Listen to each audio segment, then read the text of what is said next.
तो आइए हम परमेश्वर के वचन को सीखने के लिए जाएंगे। मैं परमेश्वर का धन्यवाद देता हूं, हमारे परमेश्वर ने आज शाम के समय अपने चरणों में हम सबको आने के लिए सौभाग्य दिया है, ताकि हम अपने परमेश्वर के वचनों को सीख सकें। इस सर्दी के मौसम में भी हमारा परमेश्वर, मौसम चाहे कितना भी खराब हो, हमारा परमेश्वर फिर भी हमको अपने वचन को दे रहा है। जिस प्रकार से इजराइली जब मिस्र से निकलकर कनान देश की ओर जा रहे थे, रास्ता बड़ा कठिन था, तरह तरह के मौसम का उनको सामना करना पड़ा, लेकिन उनका परमेश्वर यहोवा, जो कि हमारा भी परमेश्वर है, वो उनको रोटी देता रहा, मन्ना देता रहा उधर। तो इसी प्रकार से चाहे कैसा भी माहौल हो, कैसा भी परिस्थिति हो, हमारा परमेश्वर हमको समय समय पर भोजन देता रहता है, हर रोज भोजन देता रहता है, ताकि हम आत्मा में जागृत रहें। तो परमेश्वर का वचन हमको आत्मा में जागृत रहने के लिए, जिंदा रहने के लिए बहुत जरूरी है। जितने लोग परमेश्वर के वचन से दूर रहते हैं वो आत्मिक तौर पर मर जाते हैं, आत्मिक मृत्यु उनकी हो जाती है। जैसे हम लोगों को हर रोज रोटी खाना जरूरी है, भोजन करना जरूरी है, उसी प्रकार से मुझे और आपको, हम सबको परमेश्वर का वचन सीखना बहुत ही जरूरी है। खाली सीखना ही नहीं, उसके अनुसार हमको अभ्यास करना, उसके अनुसार हमको प्रैक्टिस करना भी बहुत जरूरी है। अगर आप खाली परमेश्वर के वचन को सुनते ही हैं और उसके अनुसार अभ्यास नहीं करते, तो ये वचन आपके हृदय में ताकत के साथ काम नहीं करेगा। आप एक विश्वासी तो होंगे, लेकिन एक कमजोर और शक्तिहीन विश्वासी होंगे। अगर आप जीवित रहना चाहते हैं, आत्मिक तौर पर जिंदा रहना चाहते हैं, आप चाहते हैं कि मैं परमेश्वर की आवाज को सुनता रहूं, परमेश्वर के करीब रहूं और पवित्र आत्मा से भरा रहूं और मेरे अंदर आग जलती रहे, तो आपको एक काम करना होगा। आपको परमेश्वर के वचन के साथ सर्वदा जुड़े रहना होगा। चाहे कैसी भी परिस्थिति हो, चाहे कैसी भी कंडीशंस हो, आपको परमेश्वर के वचन को सुनना है और उस वचन के अनुसार चलना है। तो अगर आप परमेश्वर के वचन की ओर ध्यान नहीं देते, तो इस सफर में आप इधर ही बैठ जाओगे, आप आगे नहीं बढ़ पाओगे। अगर आपको आगे बढ़ना है तो परमेश्वर के वचन का नित्य अध्ययन करना पड़ेगा। और समय समय पर जब हम परमेश्वर के वचन को सीखने के लिए आते हैं, तो परमेश्वर का वचन सीखना पड़ेगा, क्योंकि प्रभु के वचन में लिखा है, पहली सदी की कलीसिया का जो पैटर्न था, जो नमूना था, जो इतिहास था, अगर हम उसको पढ़ें तो वो किस प्रकार से परमेश्वर के काम को कर पाए, किस प्रकार से वो जिंदा रह पाए, तो हम प्रभु के वचन में से उसको पढ़ सकते हैं। हम पढ़ेंगे प्रभु के वचन में से प्रेरितों के कार्य, उसका 2 अध्याय, उसका 41 और 42 वचन हम प्रभु के वचन में से पढ़ेंगे। प्रेरितों के कार्य, उसका 2 अध्याय, उसका 41 और 42 वचन पढ़ेंगे। अतः जिन्होंने उसका वचन ग्रहण किया, उन्होंने बपतिस्मा लिया। हाँ, इधर क्या लिखा हो? अतः जिन्होंने उसका वचन ग्रहण किया, उन्होंने बपतिस्मा लिया। मैं आपको एक बात बताना चाहता हूं, इधर सीखने की बात, जो परमेश्वर के वचन को ग्रहण करते हैं वही बपतिस्मा भी लेते हैं। लेकिन बहुत सारे लोग परमेश्वर के वचन को सुन लिया, ग्रहण नहीं किया, बपतिस्मा लेने के लिए कभी तैयार नहीं होंगे वो, क्योंकि बपतिस्मा को वो बहुत हल्की बात लेते हैं। अभी वो समय नहीं है बपतिस्मे का, विषय का, लेकिन फिर भी मैं आपको बताता हूं, बपतिस्मा कौन ले सकता है, बपतिस्मा कैसे लेना चाहिए, बपतिस्मा दे कौन सकता है, और बपतिस्मा लेने के बाद होता क्या है, यह सब मुझे और आपको क्लियर होना चाहिए। तो ये लोग क्या करते थे, जिन्होंने वचन ग्रहण किया, उन्होंने क्या किया, बपतिस्मा भी लिया। आगे, और उसी दिन 3000 मनुष्यों के लगभग उनमें मिल गए। उसी दिन 3000 मनुष्यों के लगभग उनमें मिल गए। हाँ, और वे प्रेरितों से शिक्षा पाने, जब उन्होंने परमेश्वर के वचन को ग्रहण कर लिया, बपतिस्मा ले लिया, तो बस ये नहीं अब बपतिस्मा ले लिया बस बात खत्म, ये नहीं, आगे भी कुछ स्टेप है, उन्होंने वो करने शुरू किए। मैं पहली सदी की कलीसिया कैसे आगे बढ़ी, कैसे प्रभु के काम को आगे लेकर गए, कैसे आत्मा में बलवंत हुए, वो उसका मैं एक तरीका आपको बताना चाहता हूं। अगर आप भी इसको फॉलो करोगे, आप कभी पीछे नहीं हटोगे। मैं आपको बोलता हूं, पीछे क्यों हटते हैं? जब हम अपने तरीके से चलना शुरू करते हैं। एक विश्वासी बैकस्लाइड क्यों हो जाता है, प्रभु से दूर क्यों हो जाता है, पाप में क्यों गिर जाता है? क्यों? क्योंकि उस तरीके को जो परमेश्वर ने बताया है उसको फॉलो नहीं करता। अगर हम उस तरीके को फॉलो करें, कभी भी पीछे नहीं हटेंगे, कभी भी कमजोर नहीं होंगे, कभी भी परमेश्वर से दूर नहीं जाएंगे, कभी भी पाप में नहीं गिरने वाले। तो वो क्या है, सबसे पहले बपतिस्मा लेने के बाद वो क्या करने लगे? प्रेरितों से शिक्षा पाने लगे। हम में से बहुत लोग बोलते हैं हमें क्या सीखने की जरूरत है, हमको जो वचन अच्छी तरह से मालूम है, हमें सीखने की जरूरत नहीं है। लेकिन पहली सदी के विश्वासी लोग प्रेरितों से, जो सेवक उनके ऊपर ठहराए गए थे, ये नहीं इसका मतलब कई लोग समझते प्रेरितों से ही शिक्षा लेंगे, जो प्रेरित होगा उसी से शिक्षा लेंगे। नहीं, उस समय परमेश्वर ने उन 12 प्रेरितों को ठहराया था, प्रभु यीशु मसीह ने, तो उन्हीं को प्रेरित करके बोला गया, उन्हीं से वो शिक्षा ले रहे थे। लेकिन आगे आगे बढ़कर जब समय बीता गया और भी बहुत सारे सेवक खड़े होते गए, उन 12 को प्रेरित करके बोला गया। तो आप इस मतलब टेंशन में ना रहें, इस शक में ना रहें कि प्रेरितों से ही शिक्षा लेनी पड़ेगी। नहीं, परमेश्वर ने इफिसियों की किताब में 5 प्रकार के सेवक प्रभु के वचन में ठहराए गए हैं। प्रभु ने आपके लिए जो ठहराए हैं उनसे हमको शिक्षा लेना है। कहीं हम प्रेरितों को ना ढूंढते रहें, क्योंकि प्रेरित मिल जाए उससे शिक्षा ले, ऐसा नहीं है। वो उस समय प्रेरित जो परमेश्वर ने उनको दिए थे, उनसे वो शिक्षा ले रहे थे, उस समय की बात। लेकिन आने वाले समय में, जो आगे समय बीत चुका है या आ रहा समय, इस समय में परमेश्वर ने अलग अलग प्रकार से, अलग अलग संगतियों में परमेश्वर ने अपने सेवकों को ठहराया है। हमने क्या करना है? उनसे शिक्षा लेना है, प्रेरितों से शिक्षा, आगे और संगति रखने। बहुत सारे लोग शिक्षा भी नहीं ले रहे और क्या नहीं कर रहे, संगति भी नहीं कर रहे। मैं आपको बोलता हूं, संगति किसने बनाई है? संगति परमेश्वर ने ही बनाई है।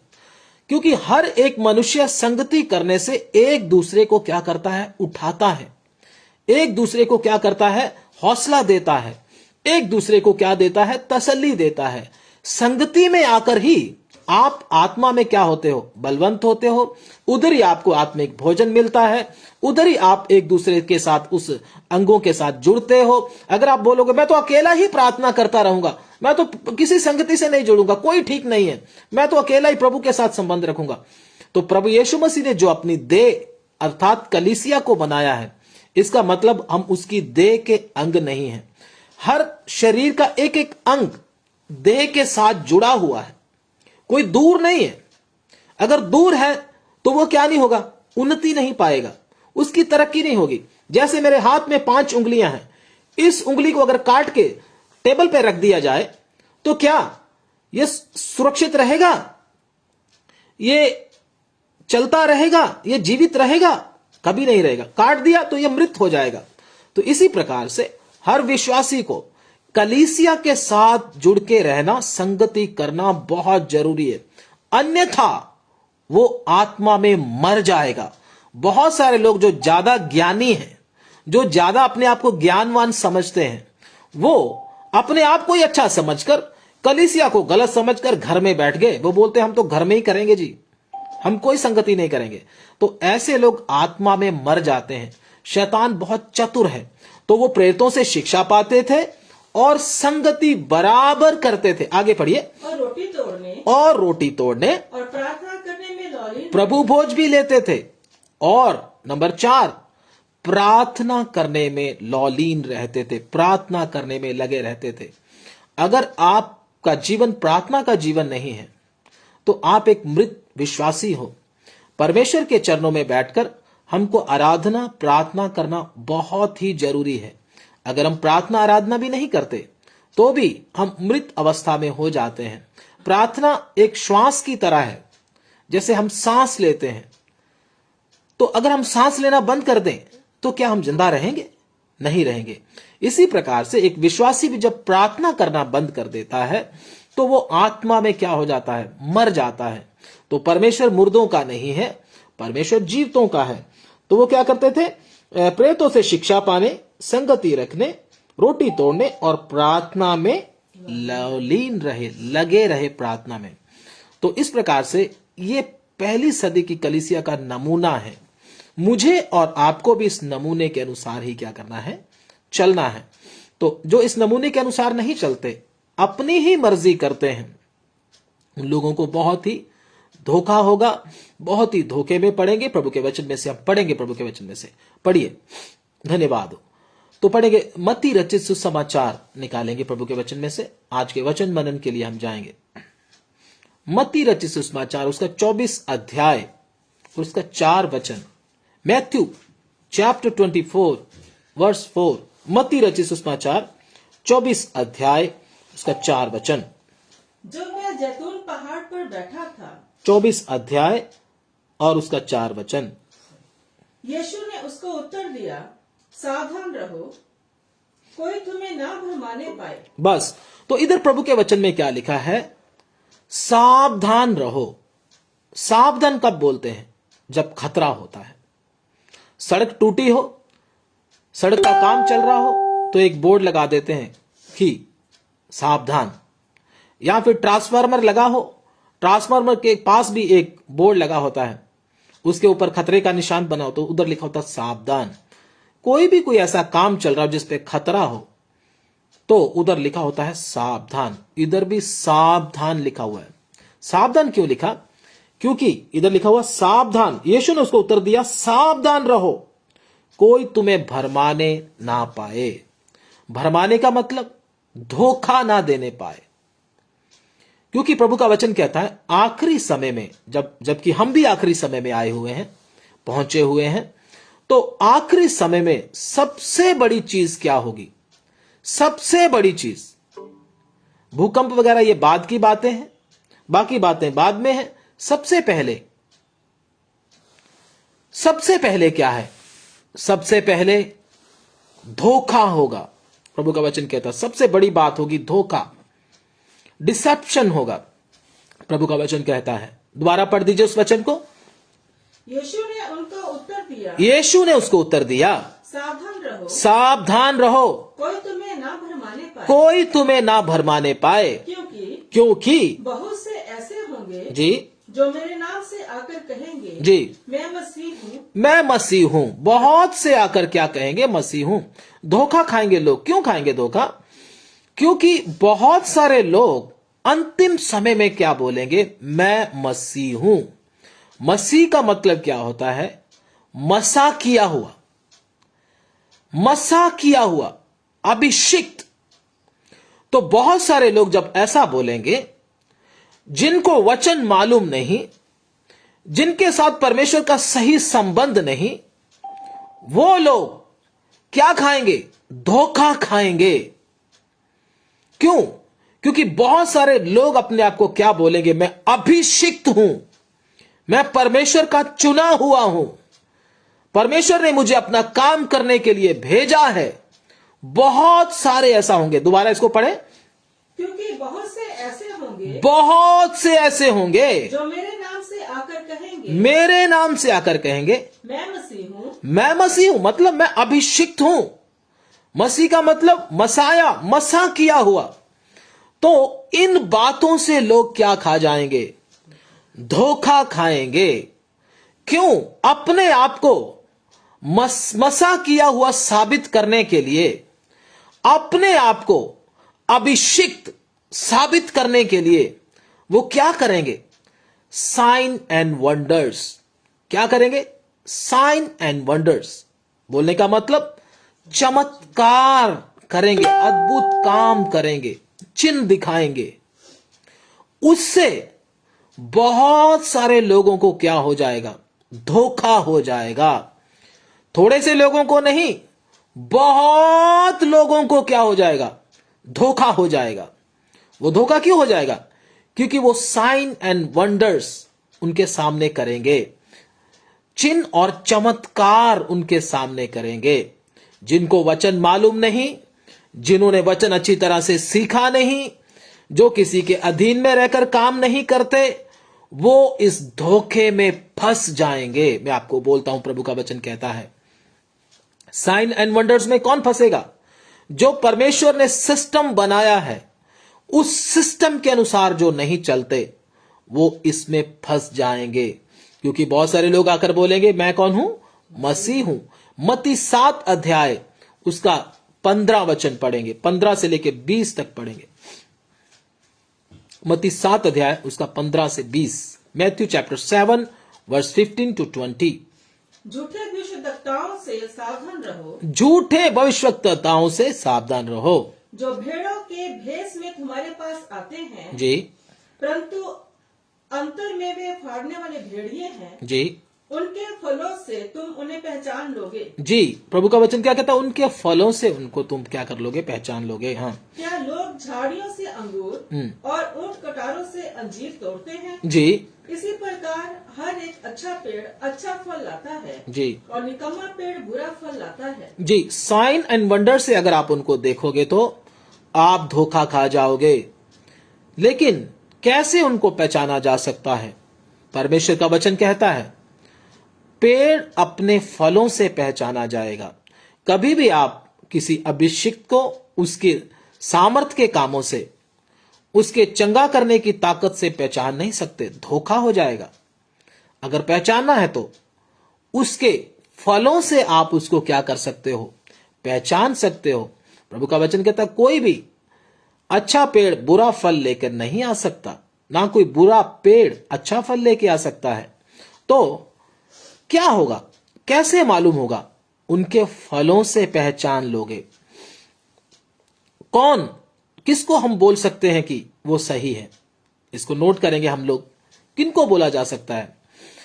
यीशु मसीह को जो फॉलो करता है। प्रभु यीशु मसीह ने क्या बोला है? Follow me. यीशु मसीह को फॉलो करना है, मतलब यीशु मसीह के पीछे चलना है। जो यीशु मसीह के पीछे चलता है उसी को हम क्या बोल सकते हैं? वो सही अभिषिक्त है, सही परमेश्वर का दास है, सही परमेश्वर का चुना हुआ है। उसी से क्या लेना है? हमने शिक्षा लेना है, संगति करना है और क्या करना है? प्रार्थना में लगे रहना है। तो सब कुछ हम लोग क्या करते हैं? कई बार चलो ये भी परमेश्वर का दास है, चलो वो भी परमेश्वर का दास है, सबके पीछे ही चल पड़ते हैं। ऐसा नहीं है। प्रभु का वचन कहता धोखे से बचना है तो हमने क्या देखना है? साइन एंड वंडर्स के पीछे नहीं जाना, उसके फलों से उसको पहचानना है। दूसरा, यीशु के पीछे चलने वालों को ही क्या करना है? उनके पीछे हमने चलना, उनके साथ चलना है। तो यीशु के पीछे क्या चलना क्या है? यीशु मसीह कहता फॉलो मी। किसको फॉलो करना है? आप तीन बातें इसमें फॉलो करने में। सबसे पहले यीशु मसीह का जीवन जो फॉलो करता है। नंबर 2, यीशु मसीह की सेवा जो फॉलो करता है। नंबर 3, यीशु मसीह की शिक्षा को जो फॉलो करता है, वही है सही सेवक, वही है सही संगति, वही है सही आत्मा। नहीं तो अगर आपको ये बातें मालूम नहीं हुई तो आप धोखे में पड़ोगे, आप फंसोगे। एक दिन आपको धोखा होगा। आप अपनी इस छोटी सी लापरवाही के कारण परमेश्वर से दूर हो सकते हो। और प्रभु यीशु मसीह आपको यह भी बोलेगा मैं तुम्हें नहीं जानता, हे कुकर्म करने वालों, मुझसे दूर हो जाओ। इसलिए परमेश्वर आप जितने इधर जुड़े हुए हैं सबको यह बता रहा है। सबसे पहले मैं रिपीट करता हूं, क्या फॉलो करना है? यीशु मसीह का जीवन, लाइफ ऑफ क्राइस्ट। दूसरा, यीशु मसीह की सेवा। नंबर 3, यीशु मसीह की शिक्षा। इन तीनों को फॉलो हमने करना है। सेवक ने भी करना है, विश्वासी ने भी फॉलो करना है। इसी से पहचाना जा सकता है सही आत्मा है, सही चर्च है, सही सेवक है और इसके साथ जो चलने वाला सही यीशु है। कहीं हम किसी दूसरे ही यीशु के चक्कर में ना फंस जाएं, क्योंकि उसकी ताकत भी इस दुनिया में बहुत तेजी से कार्य कर रही है। कितनों को उसने धोखा दे दिया, कितनों को उसने फंसा लिया। वो यीशु की नकल करता है, वो यीशु की कॉपी करता है, यीशु की तरह दिखता है। अगर हम परमेश्वर के वचन में देखें तो धोखा देने वाला जो है, जिसको हम शैतान करके बोलते हैं, वो भी यीशु बनकर आता है। बहुत से संगतियां, बहुत से सेवक, बहुत से विश्वासी, बहुत सी संस्थाएं उसके चक्कर में पड़ गई। तो अगर हमको बचना है तो मैंने आपको 3 बातें बताई थी, यीशु का जीवन, यीशु की सेवा और प्रभु यीशु मसीह की शिक्षा अगर हमको मालूम नहीं हुई तो हम भी इसमें फंस जाएंगे। तो लोग धोखा क्यों खाएंगे? क्योंकि वो कॉपी करता है, किस प्रकार से कॉपी करता है, हम उन वचनों को पढ़ सकते हैं हम लोग। सबसे पहले जो असली यीशु है वो कौन है, पढ़ेंगे प्रभु के वचन में से यूहन्ना 1 अध्याय उसका 29 वचन, जल्दी से पढ़ दीजिएगा। जॉन चैप्टर 1 वर्स 29, असली यीशु 1 का 29 वचन, यूहन्ना 1 का 29, जल्दी से। दूसरे दिन उसने दू- जी यीशु को अपनी ओर आते देखकर कहा, जी देखो ये परमेश्वर का मेमना है जो जगत का पाप उठा ले जाता है। देखो वो परमेश्वर का मेमना है जो जगत का पाप उठा ले जाता है। यीशु मसीह को मेमना करके बोला गया, जिसके द्वारा हमारे प्राण का प्रायश्चित हुआ है, जिसके द्वारा हमारा प्राण नरक की आग में जाने से बचा है, उसके द्वारा हमारे लिए बलि दिया गया, वो मेमना है, परमेश्वर का मेमना। तो शैतान भी क्या करता है, मेमने की तरह बनता है। मैं आपको बोलता हूं, प्रभु के वचन में से आप पढ़ सकते हैं, प्रकाशित वाक्य की किताब उसका 13 अध्याय उसका 11 वचन, रेवलेशन चैप्टर 13 वर्स 11, प्रकाशित वाक्य उसका 13 अध्याय उसका 11 वचन। धोखे से बचने के लिए परमेश्वर के वचन को अच्छी तरह से सीखें। फिर मैंने एक और पशु को पृथ्वी में से निकलते हुए फिर मैंने एक और पशु को पृथ्वी में से निकलते हुए देखा। उसके मेमने के से 2 सींग थे। मेमने के से मतलब किसकी तरह दिखता है, मेमने की तरह दिखता, अर्थात प्रभु यीशु मसीह की तरह मेमने के से 2 सींग थे। और वह अजगर के समान बोलता था। अजगर के समान बोलता था। असल में वो मेमना नहीं है, वो यीशु मसीह नहीं है, वो अजगर है, वही पुराना सांप, इबलीस अर्थात शैतान जिसको हम बोलते हैं, मेमना बन जाता है, यीशु मसीह को कॉपी करता है।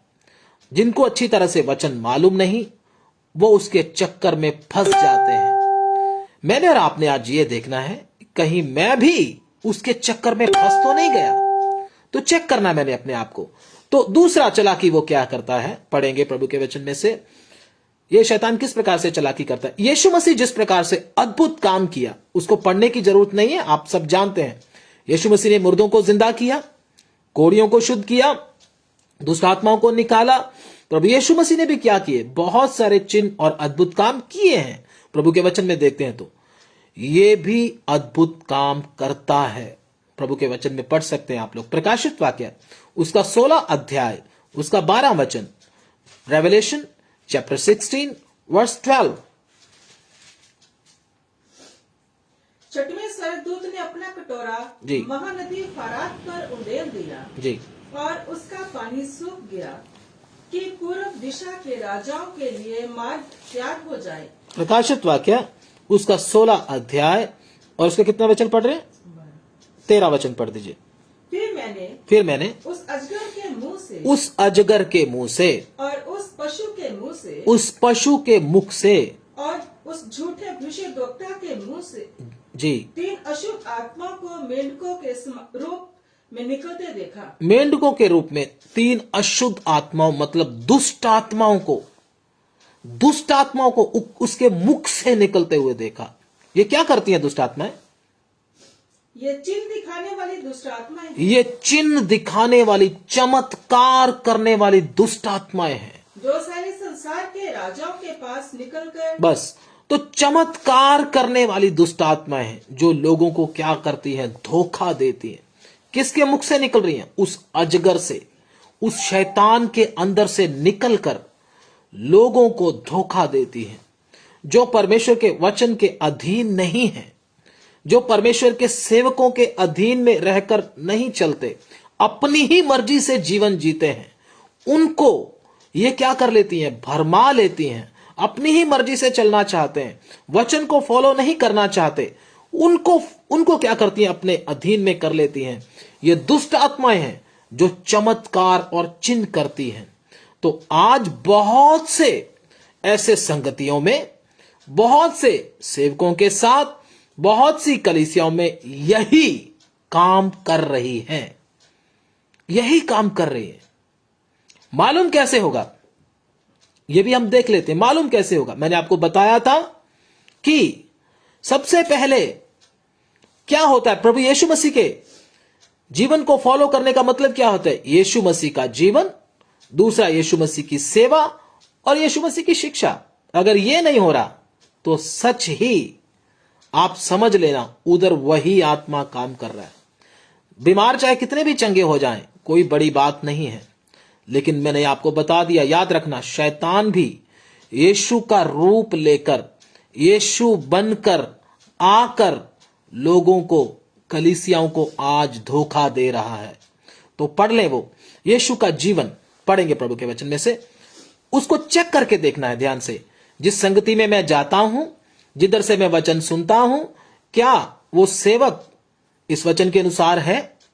क्या वो संगति इस वचन के अनुसार है? अगर नहीं है तो उधर से भाग लेना। मैं आपको बोलता हूं, प्रभु के वचन में से पढ़ेंगे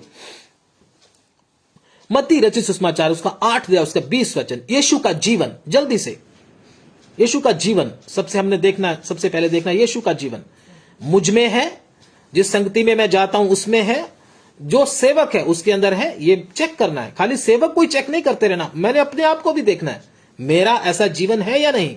अगर आपका जीवन ऐसा नहीं है तो आप भी उस आत्मा के अंडर में हो सकते हो। मैं आपको बोलता हूं, चेक करके देखना अपने आप को। पढ़ेंगे जी। यीशु ने उससे कहा, जी, लोमड़ियों के भट्ट और आकाश के पक्षियों के बसेरे होते हैं। लोमड़ियों के भट्ट, अब यीशु का जीवन देख रहे हैं हम लोग। यीशु ने कहा लोमड़ियों के भट्ट और आकाश के पंछियों के क्या होते हैं? बसेरे। बसेरे होते हैं। हाँ, परंतु मनुष्य के पुत्र के लिए, मनुष्य के पुत्र के लिए सिर धरने की भी जगह नहीं। सिर धरने की भी जगह नहीं है। मतलब प्रभु यीशु मसीह यूसुफ और मरियम के पुत्र थे। अगर हम देखें तो दुनियावी तौर पर देखें तो उसका भी अपना घर था, लेकिन उसने अपने घर में प्रॉपर्टी के लिए झगड़ा नहीं किया। यीशु मसीह प्रॉपर्टी के पीछे नहीं गए कभी भी, कि मेरा भी हक मुझे दो, नहीं तो मैं दंगा करूंगा, नहीं तो मैं ये करूंगा, नहीं तो मैं वो करूंगा। अगर आप प्रॉपर्टी के कारण लड़ाई झगड़े करते हैं, चाहे आप विश्वासी हैं चाहे आप सेवक हैं, प्रॉपर्टी के लिए लड़ मरते हैं, तो मैं आपको बोलता हूं आप अभी भी असली यीशु को जाने नहीं है। मैं आपको बोलता हूं यीशु का जीवन प्रॉपर्टी के लिए किसी के पीछे नहीं जाता था, लड़ता नहीं था प्रभु यीशु मसीह। ना ही अपने बाप से, ना ही अपनी मां से प्रॉपर्टी के लिए उसने लड़ाई झगड़े किए, ना ही उसने कोई कोर्ट कचहरियों में गए, ऐसा कुछ नहीं किया प्रभु यीशु मसीह ने। बोला लोमड़ियों के भट्ट और पंछियों के बसेरे होते हैं और मनुष्य के पुत्र के लिए सिर धरने के लिए भी जगह नहीं है। बोलने का मतलब किसी के साथ भी प्रॉपर्टी के लिए झगड़ा नहीं किया। इसका मतलब ये नहीं कि हमारे माता पिता हमको प्रॉपर्टी अगर कुछ रहने के लिए दे रहे हैं तो हम उसको मना कर दें, ऐसा नहीं बोल रहा मैं। लेकिन झगड़ा करना है तो, झगड़ा कर रहे हैं तो वो वचन के अनुसार नहीं है, ये मसीह जीवन नहीं है। तो अगर कोई ऐसा, आप में से कोई ऐसा करता है तो आप अपने आप को जरा चेक करें कि मैं किस रास्ते पर चल रहा हूं। तो प्रभु का वचन क्या कहता है? यीशु मसीह के जीवन में हमने क्या देखा है? यीशु मसीह प्रॉपर्टी के पीछे नहीं गए। नंबर 2, उसका मत्ती उसका 26 का 50 पढ़ दें जल्दी से। 26 का 50, मत्ती 26 का 50। यीशु ने उससे कहा, हे मित्र, जिस काम के लिए तू आया है उसे कर ले। हाँ, जिस काम के लिए तू आया है उसे कर ले। यीशु मसीह का दुश्मन, जो उसका चेला ही उसका दुश्मन बन गया, उसका नाम क्या था? यहूदा इस्करियोती। यहूदा इस्करियोती जब प्रभु यीशु मसीह को पकड़वाने के लिए आया तो यीशु मसीह ने यह नहीं बोला हे धोखेबाज, हे गलत कैरेक्टर के आदमी, ऐसा कुछ नहीं बोला। जो लोग हम बोलते अपनी भाषा यूज करते हैं, ऐसा कुछ नहीं बोला। यीशु मसीह ने उसको भी क्या बोला? हे मित्र, तू जो करने के लिए आया है वो कर ले। उसको दुश्मन नहीं बोला, मित्र करके बोला है। यीशु मसीह चाहे बेशक उसको पकड़वाने के लिए ही आया था यहूदा, लेकिन उसके साथ बैर नहीं किया। प्रभु यीशु मसीह उसको मित्र करके बोल रहे हैं। तो हम भी किसी के साथ बैर ना करें। हमारा भी दुनिया में कोई बैरी, किसी को हम बैरी करके नहीं समझना।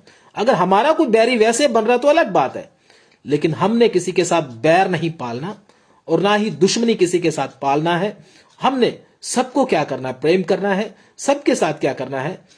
यीशु मसीह की तरह व्यवहार करना है। उसको मित्र करके बोला, अपना दुश्मन करके नहीं बोलना। तो हमारा भी इस दुनिया में कोई दुश्मन नहीं होना चाहिए। अगर आप बोलते हो, आप किसी को भी बोलते हो, मैं उसकी शक्ल देखना भी पसंद नहीं करता, मैं चाहता हूं वो मर ही जाए, अगर एक भी आदमी दुनिया में ऐसा है तो आप यीशु को फॉलो नहीं कर रहे, किसी और को ही फॉलो कर रहे हैं।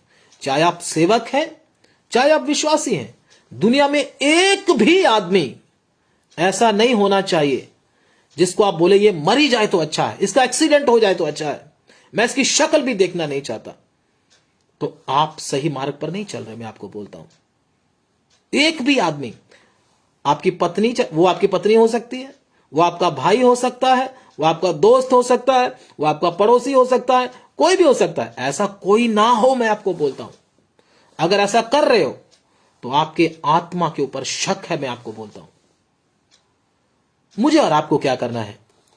सबके साथ प्रेम करना है। प्रभु को बोलना, प्रभु अगर आपके मन में ऐसा आता भी है तो प्रभु को बोले, प्रभु मेरे मन में ऐसा क्यों आ रहा है मेरे भाई के प्रति, मेरे पड़ोसी के प्रति, मेरी पत्नी के प्रति, मेरे पति के प्रति, मेरे दोस्तों के प्रति ऐसा क्यों आ रहा है?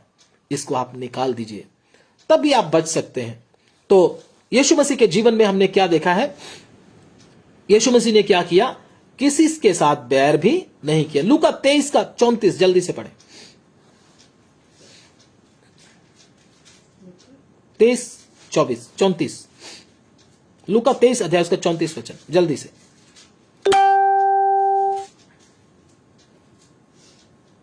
तब यीशु ने कहा, जी, हे पिता, इन्हें क्षमा कर, क्योंकि ये जानते नहीं कि क्या कर रहे हैं। जी, और उन्होंने चिट्ठियां डालकर बस। तो प्रभु यीशु मसीह ने तीसरा काम क्या किया? सबको क्षमा किया है। यीशु मसीह को सताने वालों के लिए भी क्या किया?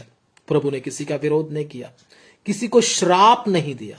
हम 1 मिनट में श्राप दे देते हैं, जा तेरे साथ ऐसा हो जाए। बहुत सारे सेवक भी ऐसा काम करते हैं, तेरे साथ ऐसा हो जाए। नए नियम में कोई भी किसी को श्राप देने की आज्ञा नहीं है।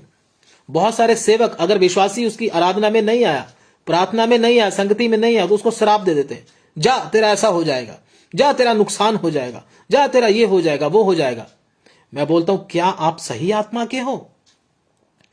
क्या जो आपका आत्मा है वो सही है? क्योंकि प्रभु यीशु मसीह जब अपने चेलों के साथ जा रहे थे तो एक जगह पर बहुत सारे लोगों ने क्या किया? यीशु मसीह की बात को नहीं सुना।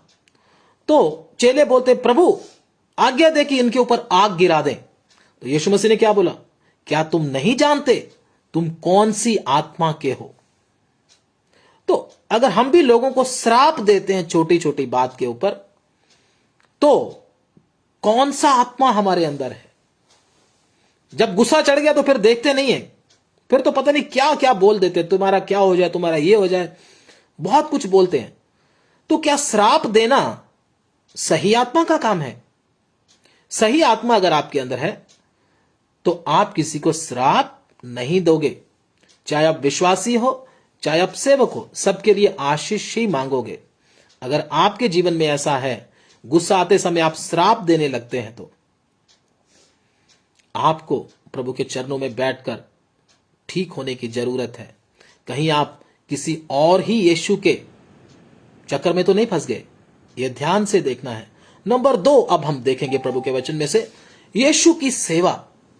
पहले प्रभु यीशु मसीह का जीवन, अब हम देखेंगे प्रभु यीशु मसीह की सेवा। क्या वो मैच कर रही है या नहीं कर रही? यीशु मसीह की सेवा के विषय में देखेंगे। मरकुस उसका 9 अध्याय उसका 30 वचन। मरकुस रचित सुसमाचार उसका 9 अध्याय उसका 30 वचन प्रभु के वचन में पढ़ेंगे, जल्दी से। फिर वे वहां से चले जी, और गलील में होकर जा रहे थे। जी, वह नहीं चाहता था कि कोई जाने, क्योंकि वह अपने चेलों को उपदेश देता और उनसे कहता था, मनुष्य का पुत्र। बस। तो मरकुस 9 अध्याय उसका 30 वचन में लिखा, जब प्रभु के चेले यीशु मसीह के साथ जा रहे थे और वो उपदेश दे रहा था, और यीशु मसीह नहीं चाहते थे कि कोई उसे जाने कि वो कौन है करके, उसकी पहचान हो, उसकी मशहूरी हो जाए, वो फेमस हो जाए, यीशु मसीह नहीं चाहते थे, फेमस होना नहीं चाहते थे। आज बहुत सारे सेवक और विश्वासी फेमस होने के चक्कर में रहते हैं हमेशा। उसके लिए क्या क्या नहीं करते, क्या क्या नहीं करते। अगर आप फेमस होने के चक्कर में हैं, मेरी मशहूरी हो जाए, मुझे भी लोग जाने, चाहे आप विश्वासी हो, चाहे आप सेवक हो, कोई भी हो, मैं आगे, मेरा नाम आगे होना चाहिए। मुझे तो कोई पूछ ही नहीं रहा, मैं तो प्रधान हूं ना मेन, मुझे नहीं किसी ने पूछा, यह काम करने के लिए मुझे क्यों नहीं पूछा। अगर ऐसा है तो आपके ऊपर भी क्या है, शक है मेरे भाई। प्रभु का वचन कहता, अगर तुम में से कोई बड़ा होना चाहे तो वो क्या बने, सबका दास बने, सबसे छोटा बने। क्योंकि जो अपने आप को सबसे छोटा करेगा वही स्वर्ग के राज्य में क्या कहलाएगा, बड़ा कहलाएगा। तो अगर आप बड़ा बनने के चक्कर में हैं, अपने आप को दिखाने के चक्कर में हैं, ठीक है ना, तो फिर आप क्या होते, कई लोग क्या करते हैं, वचनों के ऊपर भी अपनी फोटो लगा देते हैं, वचनों के ऊपर भी। वो क्या है, वचन के अनुसार नहीं है। वचन के ऊपर हम अपनी फोटो नहीं, वो वचन किसका है, परमेश्वर का है। परमेश्वर का ही रहने दो उसको, अपना उसको बनाने की कोशिश मत करो। आप आपके शब्द हैं करके ऐसा मत बोलो, ये मैंने लिखा करके ना समझो। तो परमेश्वर के वचन और परमेश्वर के कामों में हमको क्या करना है, अपने आप को ऊंचा करके नहीं दिखाना। यीशु मसीह ने कभी भी अपने आप को दिखाने का कोशिश नहीं किया। प्रभु यीशु मसीह ने हमेशा क्या किया, अपने आप को दीन किया, अपने आप को छोटा किया, दिखाने का कोशिश नहीं किया। अगर प्रभु यीशु मसीह अपने आप को चमक चिन्ह और चमत्कारों के द्वारा दिखाते, तो मैं आपको बोलता हूं, राजा हेरोदेस, पिलातुस और इस सब के घर में जाकर क्या करना था, लोगों ने बोलना था, देखो जी एक मसीहा आया है, वो बड़े बड़े चमत्कार करता है। यीशु मसीह के घर, यीशु मसीह को भी हेरोदेस और पिलातुस अपने घर में बुलाते और हर रोज ही उधर पार्टियां चलनी थी। देखो कितना बड़ा चमत्कार करने वाला हमारे घर में आया है। तो यीशु मसीह को सूली पर चढ़ने की कोई जरूरत ही नहीं थी। उन्होंने यीशु मसीह को घोड़े पर बिठाना था, यीशु मसीह के सिर के ऊपर ताज रखना था, यीशु मसीह के ऊपर कोई कष्ट आना ही नहीं था। अगर थोड़ा सा भी यीशु मसीह अपने आप को क्या कर देते, अपने आप को लोगों को दिखाते, फेमस करने की कोशिश करते, तो सारी दुनिया ने क्या कर लेना था, यीशु मसीह को क्या कर लेना था, मान लेना था, सारी दुनिया उसके पीछे हो जानी थी। लेकिन प्रभु यीशु मसीह चमत्कार करने के लिए इस दुनिया में नहीं आए थे। यीशु मसीह का मकसद इंसान के पाप के लिए कीमत देकर उनको छुड़ाने का था, उनको आजाद करने का था। इसी प्रकार से मेरा और आपका मकसद भी अपने आप को दिखाने का ना हो, बल्कि दूसरों को पाप के बंधन से छुड़ाकर प्रभु यीशु मसीह के पास लाने का होना चाहिए। अगर ऐसा नहीं है तो हमारे ऊपर भी शक आता है, कहीं किसी और ही यीशु से मुलाकात तो नहीं हो गई।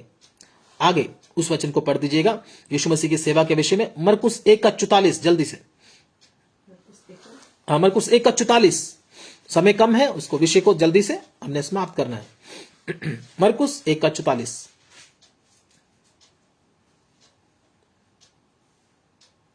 और उससे कहा, जी, देख किसी से कुछ मत कहना, परंतु जाकर अपने आप को याजक को दिखा। बस प्रभु यीशु मसीह ने जब बीमारों को चंगा किया, प्रभु यीशु मसीह क्या बोले, किसी को कुछ ना कहना, बल्कि अपने आप को किसको दिखा, याजक को दिखा।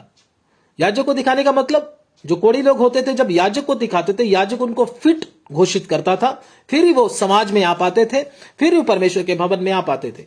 याजक के पास जाकर ही दिखाना पड़ता था। यीशु मसीह ने बोला किसी को कुछ नहीं बताना। लेकिन आज किसी सेवक के द्वारा एक सिरदर्दी ठीक हो जाए, गलती से हो जाए, वो बोलेंगे गवाही दे, तूने गवाही नहीं दी, प्रभु ने इतने इतने बड़े बड़े काम किए तेरे लिए, तूने गवाही क्यों नहीं दी। बोलने का मतलब, तूने मेरी मशहूरी क्यों नहीं की, तूने मेरी पब्लिसिटी क्यों नहीं की, तू तो बस चंगा ही होना चाहता है। देख प्रभु यीशु मसीह ने कितने बड़े बड़े काम किए और लोग गवाही देते थे जाकर, तो तूने क्यों नहीं दी। लेकिन यीशु मसीह तो क्या बोलते थे, किसी से ना कहना। यीशु मसीह अपनी पब्लिसिटी नहीं चाहते थे। लेकिन आज चर्चों में स्पेशल समय निकाला जाता है, गवाही का समय अलग। इसलिए बोलते हम तो, हमारे चर्च में क्या लग जाते हैं, 4-4 घंटे लग जाते हैं चर्च में प्रार्थना करते करते, 5-5 बजे तक हमारी मीटिंग चलती है। मेरे भाई, ये क्या हो रहा है आजकल चर्चों में। हमको पब्लिसिटी नहीं चाहिए, अगर आप पब्लिसिटी के चक्कर में हैं तो यीशु के साथ आपका सेवा मैच नहीं कर रहा। पहले हमने यीशु मसीह का जीवन देखा, अभी प्रभु यीशु मसीह की सेवा देख रहे हैं। यीशु मसीह की सेवा में किसी को दिखावा उन्होंने नहीं किया, लेकिन आज पब्लिसिटी हो रही है गवाही के द्वारा। प्रभु ने क्या किया, बता बता बता बता। वो बताना भी नहीं चाहे फिर भी बोलते बता। ठीक भी नहीं हुआ फिर भी बोलते चल तू बोल दे एक बार, मैं पहले से ठीक हूं, ऐसा बोल दे। क्यों? क्योंकि लोगों को पता तो चले, ताकि लोग और आए। ये तरीका गलत है। यीशु मसीह ने ऐसा कभी भी नहीं किया। तो यीशु मसीह के साथ सेवा अगर आपका मैच नहीं करता तो यह वचन के अनुसार नहीं है। आप किसी और ही यीशु के चक्कर में फंस गए मेरे भाई। अभी लास्ट में हम प्रभु के वचन में से हम देखेंगे, जो लास्ट है हमारा विषय। तो लास्ट विषय है शिक्षा, प्रभु यीशु मसीह की शिक्षा। वचन को देखेंगे प्रभु के वचन में से, मत्ती रचित सुसमाचार उसका 18 अध्याय उसका 4 वचन।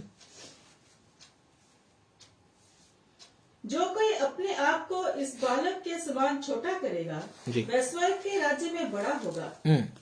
और जो कोई मेरे नाम से एक ऐसे बालक को ग्रहण करता है वह मुझे ग्रहण करता है। यीशु मसीह ने अपने आप को कभी बड़ा करके नहीं दिखाया, कोई अपना ओहदा नहीं दिखाया प्रभु यीशु मसीह ने।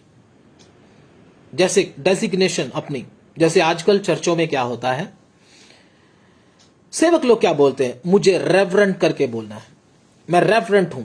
रेवरेंट अलग अलग नाम ABC लगा लो, रेवरेंट ये वो, ठीक है ना, रेवरेंट करके लगाते हैं। यीशु मसीह ने कभी भी अपने आप को पास्टर तक नहीं बोला, यहां की पौलुस ने भी नहीं बोला मैं पास्टर हूं, ठीक है ना।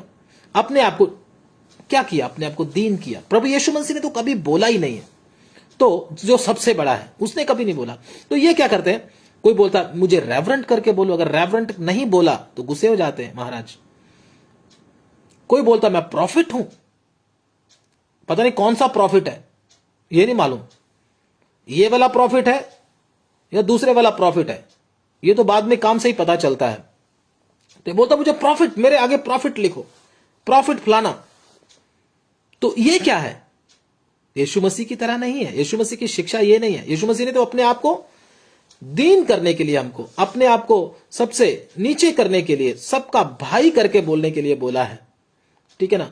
कोई बोलता मुझे अपोजल बोलो, अपोजल जी अपोजल जी अपोजल जी करते रहो, तो यह भी वचन के अनुसार नहीं दिख रहा। यीशु मसीह ने कभी भी नहीं सिखाया कि अपनी डेजिग्नेशन या ओहदा करके दिखाओ।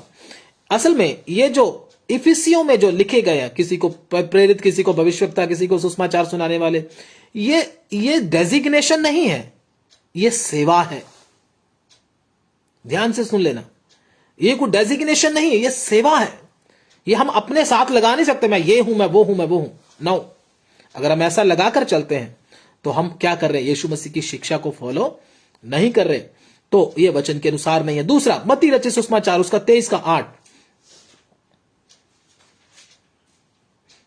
23 का 8 जल्दी से। परंतु तुम रब्बी ना कहलाना, हाँ, क्योंकि तुम्हारा एक ही गुरु है, हाँ, और तुम सब भाई हो। बस। तो इधर प्रभु यीशु मसीह क्या कहता, तुम किसी को के सामने अपने आप को रब्बी का मतलब टीचर, सिखाने वाला, उस्ताद करके ना कहलाना। बहुत सारे लोगों को गुरुजी या टीचर या कुछ स्वामी जी करके सुनना बहुत अच्छा लगता है, बड़ा अच्छा लगता है। प्रभु कहता किसी को अपना गुरु या टीचर या रब्बी करके ना बोलना। बहुत सारे लोग, बहुत सारे मनुष्य लोग अपने आप को ऐसा कहलवाना चाहते हैं, मुझे ऐसा करके बोलो, लेकिन प्रभु यीशु मसीह ने साफ मना किया है। प्रभु ने बोला तुम सब क्या हो, आपस में भाई हो, भाई हो आप। तो आगे हम पढ़ते हैं 23 का 9। पृथ्वी पर किसी को अपना पिता ना कहना। पहले क्या बोला, किसी को रब्बी करके, टीचर। आजकल किसी को पास्टर करके नहीं बोला, ऐसे नाम ले दिया तो भाई साहब को तो क्या चढ़ जाएगा, गुस्सा चढ़ जाएगा। मैं पास्टर हूं, मैं को भाई थोड़ी ना हूं, कोई भाई करके बोल दे तो गुस्सा चढ़ जाएगा। क्यों? प्रकट हो जाएगा कौन सा यीशु है अंदर, गुस्सा आता है। मैं तो पास्टर हूं, इनको पता है मैं पास्टर हूं, फिर भी मुझे भाई भाई बोलते रहते हैं। क्यों? क्योंकि अंदर में जो महाराज बैठे उनको क्या नहीं लगता? अच्छा नहीं लगता। क्योंकि उसको क्या चाहिए? इज्जत चाहिए। मैं पास्टर हूं, मुझे पास्टर करके बोलना, मुझे भाई करके या मेरा नाम लेकर नहीं बोलना। डेजिग्नेशन आगे रखते हैं, वचन के अनुसार नहीं है, यीशु मसीह की शिक्षा को फॉलो नहीं कर रहे। तो 23:9, पृथ्वी पर किसी को अपना पिता ना कहना। पृथ्वी पर किसी को अपना पिता ना कहने का मतलब अपने पिता को तो पिता कहना ही है, जिसके द्वारा आप पैदा हुए हो उसको तो कहना ही है, लेकिन पापा जी करके नहीं बोलना। आजकल बहुत सारे चर्चेस में पापा जी करके बोलते, पापा जी, पापा जी इसने ये कर दिया, पापा जी उसने वो कर दिया, पापा जी ये हो गया, पापा जी वो हो गया। ये पापा जी वचन के अनुसार नहीं है। अगर आप पापा जी बोल रहे हो, आप भी बाहर हो वचन से और तुम्हारा पापा भी वचन से बाहर है, दोनों ही तुम बाहर हो। इसलिए कोई भी परमेश्वर का दास अपने आप को पापा जी नहीं कहलवा सकता, क्योंकि परमेश्वर के वचन में लिखा हुआ है, किसी को अच्छा लगता लगे, किसी को नहीं लगता ना लगे, हमको तो परमेश्वर के वचन के अनुसार ही बोलना है। तो पापा जी करके एक सेवक अपने आप को कहलवा नहीं सकता। जो कहलवा रहे हैं वो प्रभु यीशु मसीह की शिक्षा से बाहर है। मैंने आपको बोलता 3 चीजों से आप पहचान सकते हो सही सेवक। सबसे पहले क्या था? सबसे पहले यीशु मसीह का क्या था? जीवन। फिर दूसरा यीशु मसीह की सेवा। नंबर 3 यीशु मसीह की शिक्षा के अनुसार। अगर पापा जी करके कोई सेवक बोल रहा है तो उसके पंजे से बाहर निकल जाओ तो अच्छा है, नहीं तो बहुत धोखा होने वाला मैं आपको बता दूं।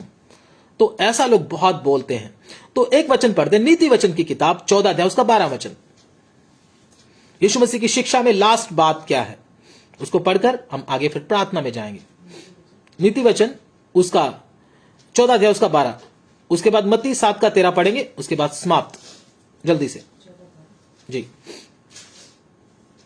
ऐसा मार्ग है जो मनुष्य को ठीक जान पड़ता है, ऐसा मार्ग है जो मनुष्य को ठीक जान पड़ता है, परंतु उसके अंत में मृत्यु ही मिलती है। उसके अंत में मौत आती है। बहुत सारे लोगों को एक मार्ग अच्छा लगता है, लेकिन मालूम नहीं उसके अंत में क्या आता है? मौत, नरक की आग। वो मार्ग कौन सा है? मत्ती 7 का 13 जल्दी से पढ़ ले। मत्ती 7 का 13।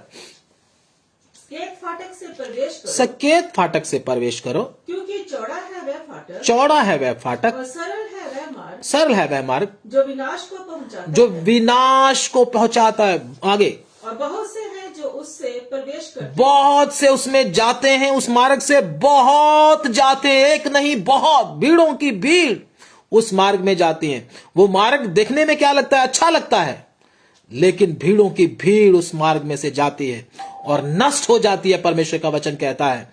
और वो लोग क्या कहते हैं? चौड़े मार्ग वाले क्या कहते हैं? आप कुछ मर्जी करो, कुछ मर्जी पहनो, कुछ मर्जी खाओ, कुछ मर्जी पियो, जो मर्जी करो, जो मर्जी देखो, किधर मर्जी जाओ, जो मर्जी करो, लेकिन चर्च में जरूर आना, चर्च में जरूर आना, दशवांश जरूर देना। हर विश्वासी को दशवांश जरूर देना पड़ेगा। जो मर्जी करो, मुझे उससे कुछ लेना देना नहीं। मतलब उन चर्चों में क्या होगा? कोई रोक टोक नहीं होगी, कोई रोक टोक नहीं, जो मर्जी करो, लेकिन चर्च में आओ। यीशु मसीह की शिक्षा से दूर हटे हुए लोग हैं ये। हर घर में, हर दफ्तर में, हर काम में, हर खेल कूद में, हर देश में कानून होता है। जिधर कोई कानून नहीं, वो शैतान का मार्ग ही है, मैं आपको बता दूं। जिधर कोई रोक टोक करने वाला नहीं।